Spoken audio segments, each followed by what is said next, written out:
Ano ba tanong mo, pare?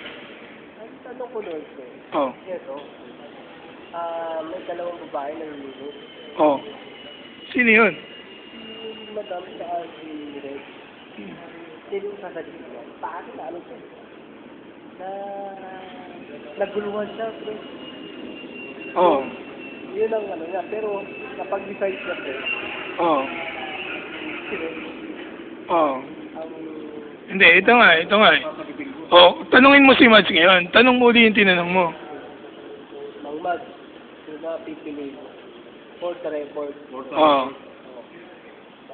Kunyari, nalulunod na talaga yung dalawa. Bago ng isip. Nasa barko, nasa bangka. Sino sasagipin mo? Parang nagbago ng isip. Ano ba? Sino ba? Parang si Madam na sasagapin ko. Bakit naman? Parang galing sumayo. Eh, di ba mas gusto mo si Reg? Parang pag feeling ko, pag magaling sila, magaling din eh. Ah, ganun ba yun? Magaling sa kahit saan. Kahit sa... flexible siya. Eh, ba't si Reg ba? Hindi ba flexible? Magaling naman din sumayo si Reg, di ba? Parang mas gusto ko yung professional dancer. Sa bagay. Eh, gusto mo yata sa beer house eh. Hindi naman yung pare. Ah, hindi naman beer house. Gusto ko lang magaling sumayaw. Okay, pero halimbawa, binigyan ka ng pagkakataon na sagipin si Reg. Sasagipin mo. Sasagipin mo. Sasagipin ko pa rin siya. Bakit? Kahit hindi siya magaling sumayaw? Pare, sumata like ka pare. Hindi, kung feelings ang pag-uusapan. Pare, halimbawa, yun ang hihingi sa'yo ng load o si Reg. Sino mas pipiliin mo, pare? Ang hinihingi ng load. Oo. Tingin ko si Reg na sasagipin ko. Oo, yun na nga yung sinasabi sa'yo, pre, patumpik-tumpik ka pa kasi. Pre, kung may nararamdaman ka, sabihin mo. Kasi yung mga kasama... Kasi yung mga ganon, pare, paano mo malalaman kung di mo susubukan?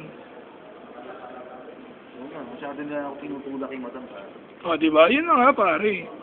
Kasi, mas maganda yung maging risk taker ka kesa naman wala kang ginawa at all, di ba? Kung ako sa'yo, pre, text mo si Reg. Wala akong masama doon. Pero kung pagpipilian talaga, Madam Reg, yung seryoso, yung pang seryosong relasyon. Hindi dahil magaling sumayaw. Tingin ko sino eh, si Madam. Madam na naman. Madam, nakakausap ko ng coach. Si Reg din naman, pare, nailang lang din naman yun. Hindi naman, kaya lang we have the same Way of thinking, parehas kayo. Level ng mga pag-iisip nyo, pare. Okay, I see your point. Sige, Reg. Sorry ka na lang kay Madi, ha. Si talagang gusto si Madam, eh. Hi ka muna kay Reg, pare. Hi ka na lang kay Reg. Pero hindi ko alam kung anong chance yun, eh. Puto, chance pa lifetime yun, pare.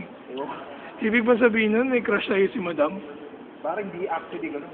Ewan ko, basta. Pero parang dalawa yung pakiramdam mo doon. Dalawang meaning lang, pare. Kaya Oo. ma-point out, pare. Hindi mo talaga ma-sort out kung Kung ano talaga yung ibig niya sabihin. I will give you a chance. Okay. Pare, why don't you ask her para naman malaman mo? I will ask her later, pare. Later na yan? Later na, pare. Sige, ha. Ay ka muna kay Reg, pre. Ay ka muna kay Reg. Kunyari, kung ano lang. Kunyari, ako si Reg. Ano yung sasabihin mo, pare? Yan. Kunyari, ako si Reg. Ari, nag-flash ka na naman, ha? Ano na, good luck na lang, pare. Pare, ang corny niyan. Ang corny na lang sa karin. Ang corny ng ganyan, bro.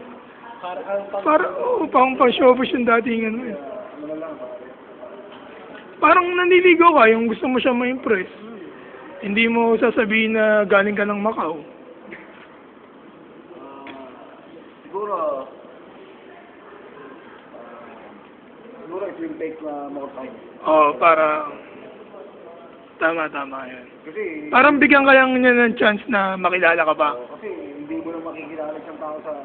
Mabilisang, O di sabihin mo, kunyari yan, karap mo ko, Reg. Bigyan mo ako ng pagkakataon. Ikaw pare. Anything. Anything goes pare kung ano man yung lumabas sa bibig mo na Hindi, huwag ka naman ilang sa akin. Oo. Yun lang. Yun lang. O, sige, parang chance lang na Makaring chance o ano. na makilala ka talaga ng O, hi ka na lang kay Reg, bye. Kasi naka-3G tayo ngayon eh. Hi ka na lang, pare. Hi ka na lang, hi Reg. Bye kita. Okay na yun. Sige.